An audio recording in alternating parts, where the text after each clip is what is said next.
का दोस्तों, स्वागत है आपके अपने YouTube channel study with Arvind में। तो जैसा कि आपको पता है कि मध्य प्रदेश में पटवारी की वैकेंसी आ चुकी है और जिसमें सीट हो गई 5204 वैकेंसी। तो इस वैकेंसी में अपनी एक सीट सुनिश्चित करने के लिए आपको कैसे पढ़ना होगा, तो एक सिस्टमेटिक वे में अच्छे से प्रिपरेशन करने पर भी आपकी सीट सुनिश्चित हो सकती है। तो आइए हम बताते हैं कैसे हम पढ़ेंगे। तो सबसे पहले आपको 100 नंबर का पेपर होगा, जिसमें आपको भी पता है कि पेपर में हमें 80 या 85 नंबर तक स्कोर करेंगे तभी हमारा फाइनल सिलेक्शन हो जाएगा, क्योंकि आपको भी पता है कि आजकल कंपटीशन डे बाय डे बढ़ता जा रहा है।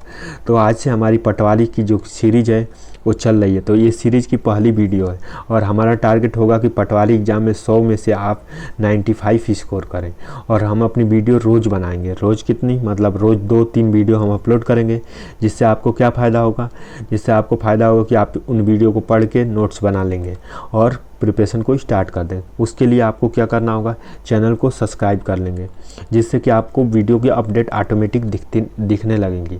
और सब्सक्राइब सिर्फ कर लेंगे और उसके बाद आपको 1 बाय 1 वीडियो दिखती जाएगी। तो अगर रोज़ 2 वीडियो देख रहे हैं, ठीक, तो 2 वीडियो में कितने क्वेश्चन होंगे, तो 2 वीडियो में मान लीजिए कि हम 14 क्वेश्चन कराते हैं या 15 क्वेश्चन कराते हैं। उसके अलावा हम चारों ऑप्शनों को बहुत अच्छे से एक्सप्लेन करते हैं, 1 बाय 1। तो उन चारों ऑप्शनों को मिलाकर अगर हम देखा जाए तो हमारे एक वीडियो में कम से कम 100 से ज़्यादा कॉन्सेप्ट कवर होते हैं। अगर आपको विश्वास नहीं है तो आप हमारी कोई भी वीडियो देख लीजिए। उसके अलावा अगर दूसरी चीज़ ये कि जो सब इंजीनियर सीरीज़ है, जैसे कि हम पटवारी की सीरीज़ बना रहे हैं और हम जो कि कहते हैं वही करते हैं। जैसे कि हम सब इंजीनियर एग्ज़ाम में हम बोले थे कि 100 वीडियो लगातार बनाएंगे, तो हमने ऑलरेडी वहाँ पर भी 1 से लेकर 65 तक वीडियो बना के अपलोड कर दिया, जबकि अभी सब इंजीनियर का नोटिफिकेशन तक नहीं आया है। तो हमारी कंटिन्यूटी रोज़ रहती है और हम रोज़ वीडियो बनाते हैं। इसलिए आपको चैनल को सब्सक्राइब करना अगर प्रिपरेशन कंटिन्यू रखनी है तो। और वहाँ पर लड़के बहुत ही कंटिन्यू वे में पढ़ रहे हैं सब इंजीनियर सीरीज़ पे। तो उसी तरह हमारा टारगेट है कि पटवारी एग्ज़ाम की प्रिपरेशन के लिए हम 1 से लेकर 100 तक वीडियो बनाएं। तो इस सीरीज़ की पहली वीडियो होगी और इसमें हमारा टारगेट है कि आपको 100 में से 95%, 95 प्लस स्कोर कराना। तो आइए देखते हैं आज की पहली सीरीज़ से हम शुरुआत करेंगे। उससे पहले हम अपना इंट्रो दे दें कि माई सेल्फ अरविंद यादव और here is my contact number. अगर कोई भी डाउट हो कि हम कितने समय में तैयारी करें, हमारे पास इतना कम समय है, हम कैसे कर पाएंगे, या कौन सी बुक से पढ़ें, कौन सा यूट्यूब चैनल बेस्ट है, ये सारे क्वेश्चन डाउट का आंसर आप मुझे इस नंबर पर पूछ सकते हैं। उसके अलावा हमारा अगर आप इंस्टा यूज करते हैं तो आप इंस्टा पे भी फॉलो कर सकते हैं। उसके अलावा अगर आप परीक्षा ये की टेस्ट सीरीज़ परचेज करना चाहते हैं तो ये वाला कूपन यूज कर लेंगे, जिसमें फ़ायदा क्या होगा कि आपको 50% का डिस्काउंट मिल जाएगा। कैसे मिल जाएगा कि 1000 की टेस्ट सीरीज़ आपको मात्र, जो कि 1000 की टेस्ट सीरीज होती है, उसको 1000 की टेस्ट सीरीज होती है वो मात्र 499 रुपीज़ में मिल जाएगी। और इस कूपन का यूज करके ENG50, तो आप ये कूपन यूज करिएगा परीक्षा ऐप पे और आपको 50% का डिस्काउंट मिल जाएगा। और जिसमें अगर ये तो सब इंजीनियर के लिए है, वैसे ही पटवारी के लिए भी आप यही कोड यूज करिए, वहाँ पे भी मिल जाएगी। तो आइए हम शुरू करते हैं अपनी वीडियो। तो हम अपने वीडियो में इतना ज़्यादा टाइम 3 मिनट जैसे कि हो गया है इंट्रोडक्शन में, तो उतना हम टाइम नहीं लेते, लेकिन पहली वीडियो थी इसलिए हम थोड़ा बता दिए। तो हम हर वीडियो में शुरू 1 मिनट ही इंट्रोडक्शन में ख़त्म कर देते हैं, उसके बाद तुरंत हम क्वेश्चन पे आ जाते हैं। तो हमारा क्वेश्चन जो कि शुरू होता है, तो पहला क्वेश्चन है कि सारनाथ में किस सिंह चतुर्मुख निम्नलिखित में से किस राजा द्वारा संबंधित है। तो ये क्वेश्चन को जो कि कौन से राजा बनवाया था, तो सम्राट अशोक ने बनवाया था। उसके बाद अब हम आपको बताते हैं एडिशनल फैक्ट, जैसे कि सारनाथ कहाँ पे है, तो सारनाथ जो कि उत्तर प्रदेश में है।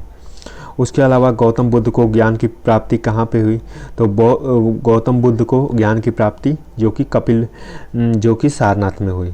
तो गौतम बुद्ध को सारनाथ में गौतम बुद्ध को जो कि सारनाथ में, तो गौतम बुद्ध को ज्ञान की प्राप्ति कहाँ पे हुई, तो गौतम बुद्ध को ज्ञान की प्राप्ति बोध गया में हुई। और बोध गया में कहाँ पे हुई, तो बोध गया में जो कि निरंजना नदी के किनारे हुई, और निरंजना नदी के किनारे इनको ज्ञान की प्राप्ति हुई। दूसरा चीज़ कि गौतम बुद्ध को मृत्यु कहाँ पे हुए, तो कपिलवस्तु, गौतम बुद्ध की जो मृत्यु हुई वो कुशीनगर में हुई। और कुशीनगर कहाँ पे है, तो कुशीनगर जो कि उत्तर प्रदेश में है। यहाँ पर क्या है, तो एक इंटरनेशनल एयरपोर्ट है। तो हम फिर से रिपीट करते हैं, जो कि सारनाथ कहाँ पे है, तो ये बनारस के समीप है। सारनाथ में भगवान बौद्ध ने अपना प्रथम उपदेश दिया था, पहली चीज़। दूसरी चीज़ कि गौतम बुद्ध ने आपको ज्ञान की प्राप्ति कहाँ पे हुई, तो बोध गया में निरंजना नदी के किनारे। ये चीज़ फैक्ट क्लियर। उसके बाद अगला पॉइंट आता है कि उनकी मृत्यु कहाँ पे हुई, तो गौतम बुद्ध की मृत्यु जो कि कुशीनगर में हुई। और कुशीनगर कहाँ पे, तो यूपी में, यहाँ पे इंटरनेशनल एयरपोर्ट है। उसके अलावा सम्राट अशोक की बात करते हैं, तो इस क्वेश्चन का करेक्ट आंसर क्या है, तो करेक्ट आंसर तो सम्राट अशोक है। उसके बाद सम्राट अशोक की बात करें तो सम्राट अशोक ने कलिंग की लड़ाई कब लड़ी, तो 661 ईस्वी में लड़ी थी। उसके अलावा कलिंग कहाँ पे है, तो कलिंग जो कि उड़ीसा में है। उसके बाद कलिंग जो कि उड़ीसा में है।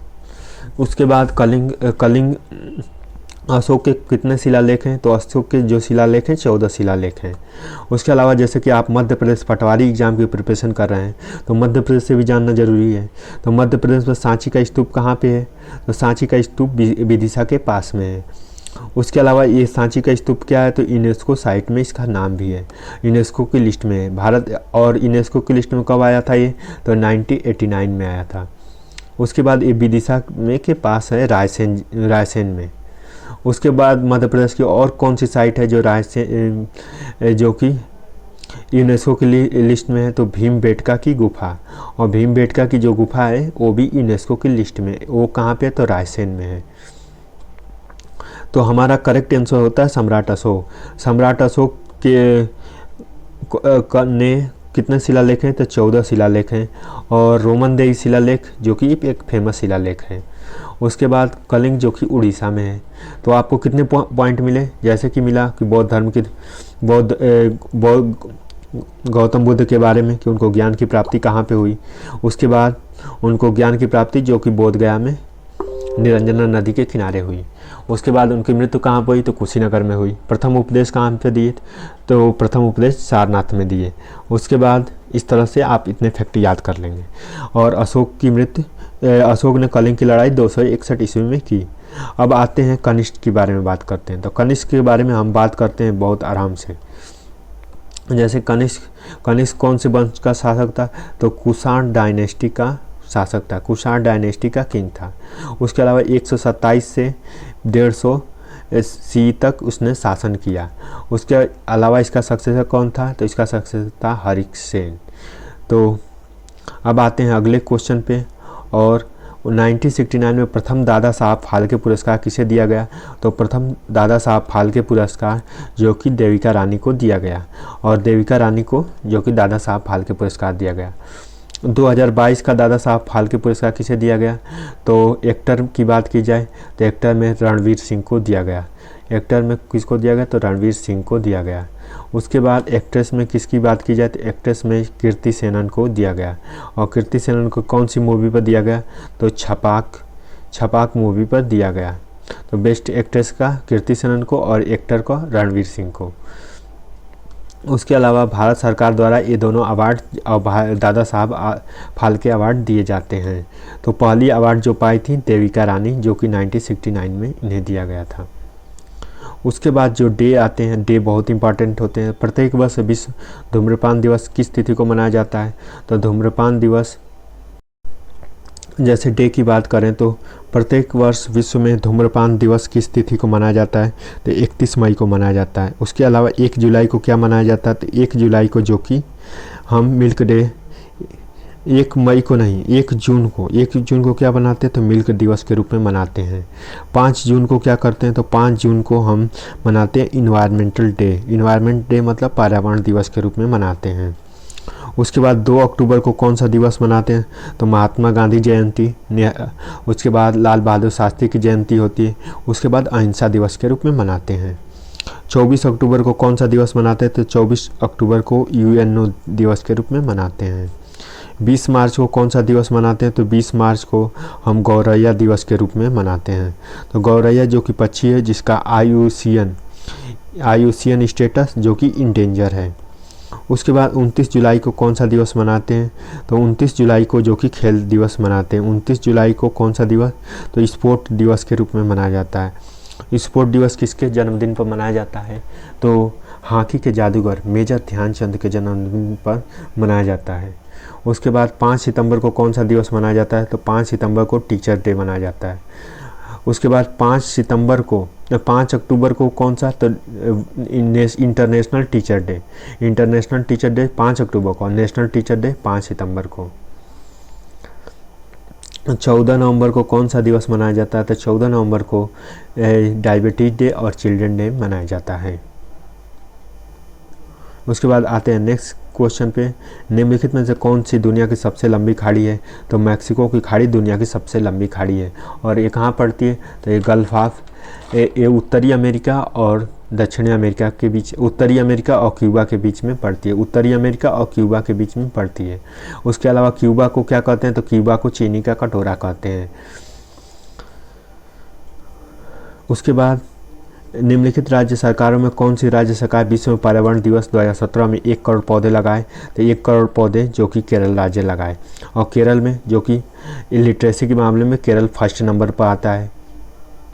उसके बाद केरल जो कि लिटरेसी के मामले, तो और पर्यावरण दिवस कब मनाया जाता है? तो 5 जून को पर्यावरण दिवस के रूप में सेलिब्रेट करते हैं। प्रसार भारती के नवनियुक्त सीईओ कौन है? तो प्रसार भारती के नवनियुक्त सीईओ हैं शशि शेखर वेम्पति। उसके बाद आते हैं नेक्स्ट क्वेश्चन पे। सत्यजीत रे अवार्ड जो कि निम्नलिखित में से कौन से क्षेत्रों पे दिया जाता है? तो ये फिल्म क्षेत्रों में दिया जाता है। उसके बाद अगर शास्त्रीय नृत्यों की बात की जाए तो शास्त्रीय नृत्य कहाँ कौन से होते हैं? तो जैसे केरल में कौन सा होता है? तो मोहिनी अट्टम, कुचिपुड़ी। तो केरल की याद कर लीजिए, मोहिनी अट्टम और कुचिपुड़ी 2 होते हैं। उसके बाद उड़ीसा के कौन से होते हैं? तो ओडिसी जो कि उड़ीसा में होते हैं। उसके बाद असम में कौन सा होता है? तो असम में शास्त्रीय होता है। उसके बाद यूपी में कौन होता है? तो यूपी में कथक होता है। तो एक बार फिर से रिपीट कर देते हैं। केरल में कुछ मोहिनी अट्टम, कुचिपुड़ी। उड़ीसा में ओडिसी। असम में शास्त्रीय, यूपी में कथक। भरतनाट्यम कहाँ पे होता है? तो भरतनाट्यम जो कि तमिलनाडु में होता है, और तमिलनाडु में भरतनाट्यम होता है। उसके बाद अगर हम फोल्क डांस की बात करें तो फोल्क डांस जो कि असम की में कौन सा फोल्क डांस होता है? तो असम में बिहू, कली गोपाल, खेल गोपाल होता है। तो इस क्वेश्चन का करेक्ट आंसर है सत्यजीत रे, जो कि फिल्म क्षेत्र में दिया जाता है। उस राज्य का नाम बताइए जो 500 मेधावी छात्रों को मुफ्त लैपटॉप देने की घोषणा की, जिन्हें 10वीं परीक्षा में 95% अंक हासिल किए। तो उस राज्य का नाम है हरियाणा। हरियाणा के मुख्यमंत्री कौन है? तो मनोहर खट्टर। गवर्नर कौन है? तो बनवारी लाल पुरोहित। उसके बाद हरियाणा में और कौन सी चीज़ पे फेमस है? तो हरियाणा में जो कि कैटल के लिए फेमस है, और कैटल में जैसे कि जानवरों के लिए। और हरियाणा जो कि राज्य है, इसमें जानवर में कौन सा? तो भैंस में जैसे मुर्रा नस्ल जो कि हरियाणा में फेमस है। उसके अलावा हरियाणा जो कि नेशनल कैपिटल कौन है? तो राष्ट्रीय राजधानी जो कि दिल्ली है, और दिल्ली को 3 साइड से घेरे रखा है। उसके बाद ये किस पर डिपेंड करता है? तो एग्रीकल्चर पर डिपेंड करता है। उसके बाद निम्नलिखित में से किस राज्य ने 2017 में एशियाई जूनियर टेबल चैंपियनशिप आयोजित किया? तो आयोजित जो कि वेस्ट बंगाल किया। और वेस्ट बंगाल के मुख्यमंत्री कौन है? वेस्ट बंगाल नहीं, ये महाराष्ट्र किया। तो महाराष्ट्र हुआ। और महाराष्ट्र के मुख्य चीफ मिनिस्टर कौन है? तो उद्धव ठाकरे। उसके अलावा महाराष्ट्र के जो कि गवर्नर कौन है? तो गवर्नर है भगत सिंह केसियारी, जो कि भगत सिंह केसियारी महाराष्ट्र के गवर्नर हैं। उसके बाद महाराष्ट्र की पॉपुलेशन कितनी है? तो 11.42 है। उसके बाद तो इस क्वेश्चन का 2017 के एशियाई टेनिस तो महाराष्ट्र है। और महाराष्ट्र का बना कब था? तो 1 मई 1960 को। और किस स्टेट से अलग होकर बना था? तो ये गुजरात स्टेट से अलग होकर महाराष्ट्र राज्य बना था। महाराष्ट्र की कैपिटल कहाँ पे है? तो महाराष्ट्र की कैपिटल है मुंबई। और मुंबई जो कि भारत का आर्थिक राजधानी भी कहते हैं। इसके अलावा आरबीआई का हेडक्वार्टर कहाँ पे है? तो आरबीआई क्या होता है? Reserve bank of India. बना कब था? तो 1935 में आरबीआई की बना था। और हिंगटन यंग कमीशन के रिकमेंडेशन पर बना था। आरबीआई का जो पहला हेडक्वार्टर था वो कोलकाता में था, उसके बाद कहाँ पे चला गया तो मुंबई में चला गया। मुंबई में कब गया तो 1937 में गया। तो अभी प्रेजेंट टाइम में आरबीआई का हेडक्वार्टर कहाँ पे है तो मुंबई में है। उसके बाद जो महाराष्ट्र है, यहाँ पर जो यूनेस्को साइट है, यूनेस्को कौन कौन सी साइटें हैं तो यूनेस्को साइट जैसे कि अजंता की गुफा, उसके बाद एलोरा की गुफा, ये यूनेस्को की वहाँ की साइटें हैं। उसके बाद यहाँ पर इंडस्ट्री सबसे ज़्यादा पाई जाती हैं। वहीं हरियाणा की बात करते हैं तो हरियाणा के सीएम हैं मनोहर खट्टर, गवर्नर है बनवारी लाल पुरोहित। बना कब था तो 1966 में। उसके बाद नेशनल कैपिटल के लिए फेमस है, उस कैटल के लिए फेमस है। उसके बाद वेस्ट बंगाल की बात करें तो वेस्ट बंगाल के सीएम हैं ममता बनर्जी, गवर्नर हैं जगदीश मुखी। उसके बाद यहाँ हरियाणा वेस्ट बंगाल में जो कि एक तरफ से गंगा एक तरफ से ब्रह्मपुत्र नदियाँ मिलकर कौन सा डेल्टा बनाती हैं तो सुंदरवन का डेल्टा बनाती हैं, सुंदरवन का डेल्टा। और सुंदरवन के डेल्टा में कौन सी वनस्पति पाई जाती है तो मैंग्रोव वनस्पति पाई जाती है, मैंग्रोव वनस्पति पाई जाती है। उसके बाद गुजरात जो कि इंडिया का वेस्ट साइड है, वेस्ट स्टेट है, गुजरात में जो कि कच्छ पड़ता है। उसके अलावा गुजरात की कैपिटल है अहमदाबाद। उसके अलावा गुजरात में कोयली जो कि रिफाइनरी है, कोयली माइन है। इसके अलावा गुजरात जो कि गुजरात में गांधीनगर हुआ है जहाँ पर। इसके अलावा गुजरात में कौन सी नदी बहती है तो साबरमती नदी बहती है। और साबरमती कौन सी ईस्ट टू वेस्ट फ्लोइंग नदी है। ईस्ट टू वेस्ट फ्लोइंग नदी कौन कौन सी है तो 4 नदी हैं जैसे कि नर्मदा, ताप्ती, माही और साबरमती जो 4 नदी हैं, ये चारों नदियाँ जो कि ईस्ट टू वेस्ट फ्लो करती हैं और ये एक नदी गुजरात में भी है। और वेस्ट बंगाल की बात करें तो वेस्ट बंगाल में जीआई टैग जो कि दार्जिलिंग की चाय को दिया गया है। उसके बाद यहाँ की दुर्गा पूजा को यूनेस्को की इंटेंजिबल लिस्ट में रखा गया है, तो यूनेस्को की लिस्ट में रखा गया है। यहाँ के मुख्यमंत्री हैं ममता बनर्जी। उसके अलावा रविन्द्रनाथ टैगोर भी यहीं हुए थे। उसके बाद कोलकाता में हावड़ा ब्रिज है, यहाँ की कैपिटल है कोलकाता में खड़गपुर में IIT खड़गपुर भी है। आते हैं 10th नंबर के क्वेश्चन पर। ICC अंडर-19 2016 में निम्नलिखित किस देश ने जीता तो इसको जीता वेस्ट इंडीज़ ने, और वेस्ट इंडीज़ जो कि ICC अंडर-19 वर्ल्ड कप जीता। उसके अलावा जो कि वेस्ट इंडीज़ कहाँ पर पड़ता है तो नॉर्थ अटलांटिक कंट्री है। उसके अलावा कैरिबियन सी में पड़ता है।